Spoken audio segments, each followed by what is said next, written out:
Bonjour à tous, c'est Claudia Stéphane, hypnopraticienne. Bienvenue sur ma chaîne. Je reviens après quelques semaines d'absence, j'espère que vous allez tous bien. J'aimerais vous parler aujourd'hui d'un sujet très délicat. J'ai remarqué, malheureusement assez souvent, que les hypersensibles s'attachent beaucoup aux autres et qu'ils préfèrent souvent s'accuser eux-mêmes pour les relations difficiles qu'ils ont, plutôt que de s'avouer la vérité, c'est-à-dire que l'autre puisse être égoïste et malveillant. Il est apparemment plus facile de se convaincre lorsqu'on est hypersensible qu'on est incapable d'entretenir de belles relations que d'admettre qu'on s'est trompé sur l'autre et qu'il n'est pas bien intentionné à notre égard. Il en faut du courage pour écouter les messages envoyés systématiquement par notre intuition, messages qu'on a dissimulés avec détermination, juste pour ne pas perdre l'autre. Effectivement, les HS qui ont eu plusieurs blessures de l'âme très profondes ont tendance à reproduire les émotions lourdes du passé. Ils peuvent attirer donc facilement des profiteurs. Mais il y a un autre facteur qui entre en jeu. En grande partie, leur souffrance est due à la confusion, au manque de confiance en soi et surtout au manque de confiance en leur propre intuition.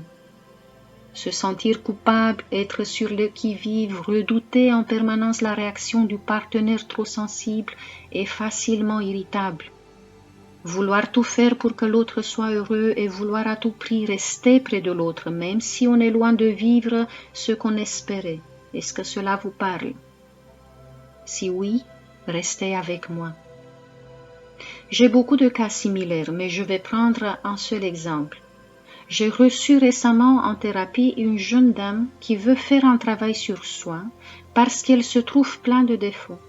Et c'est ce qui l'empêche, d'après elle, de construire une relation de couple harmonieuse.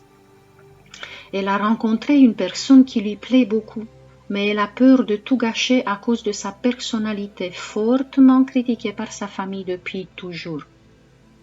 Elle me dit qu'effectivement, son partenaire est hypersensible et qu'elle arrive toujours à le contrarier, ce qui provoque de nombreuses tensions.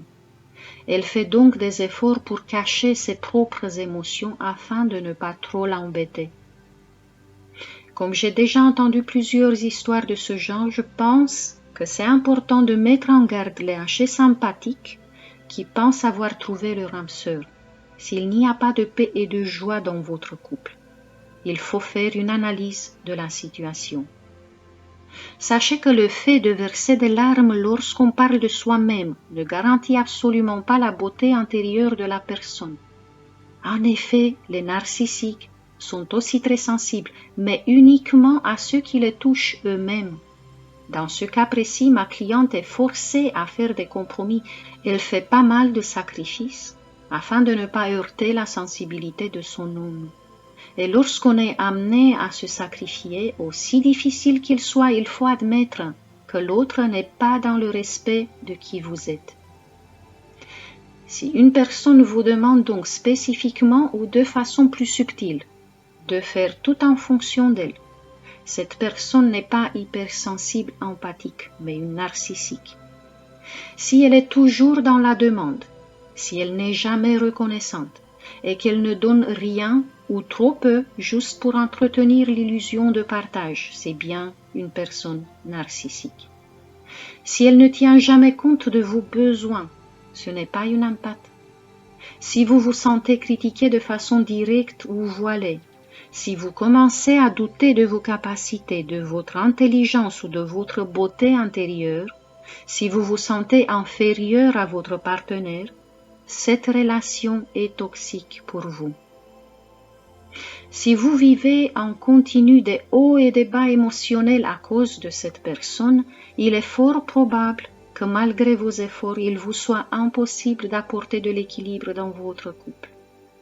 Si vous sentez que vous n'êtes pas important aux yeux de votre partenaire, qu'il ne prend pas en compte votre individualité, qu'il est froid, qu'il manque de douceur et de tendresse envers vous, et qu'il est juste tourné vers lui-même, vous devez être dans une grande souffrance intérieure.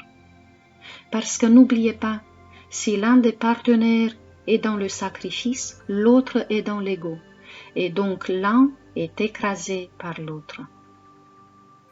Si vous êtes déjà en couple avec une personne sensible mais pas empathique et que vous voulez préserver quand même votre relation, ce qui était le cas de ma cliente, c'est important de savoir que les narcissiques ne changent pas. Inutile donc d'espérer une amélioration. Il faut savoir à quoi s'attendre. En même temps, c'est bon pour vous de comprendre le profil afin de pouvoir sortir de la culpabilité. Les narcissiques ne savent ni aimer ni respecter les autres. Si vous vous sentez seul dans une relation, c'est peut-être parce que l'autre ne s'implique pas affectivement. Il est des fois très difficile à l'admettre et on a tendance à trouver des excuses à l'autre car on s'est investi et qu'on y a cru. Ça nous arrange souvent de nier ce qu'on ressent et de continuer d'avancer sur un chemin épineux. N'oublions pas que l'hypersensible a une très grande tolérance à la souffrance, notamment s'il a eu dans sa vie plusieurs personnes froides, indifférentes et rejetantes. La seule solution est sans aucun doute d'arrêter de nier les évidences afin de prendre les décisions qui sont justes pour nous. Vous pouvez aussi comprendre que vous n'êtes pas obligé d'accepter des miettes, ni de mettre votre bonheur sur le dernier plan. Vous pouvez arrêter à tout moment de vivre pour les autres. Ce n'est qu'en refusant de protéger les égos surdimensionnés que vous vous ouvrez vers des relations où le respect est réciproque. Aussi, admettez qu'il peut y avoir de la malveillance dans les critiques qu'on vous a fait par le passé. Il est peut-être temps de regarder avec objectivité vos défauts, mais vos mérites aussi. Et vous rendre à l'évidence, si vous êtes tant dans le partage et le soin pour les autres, c'est que vous êtes quelqu'un de bien. Vous méritez comme tout être humain d'être aimé et respecté. En tolérant l'intolérable, vous n'êtes pas vraiment dans une relation d'âme sœur. Vous êtes fermé à cela.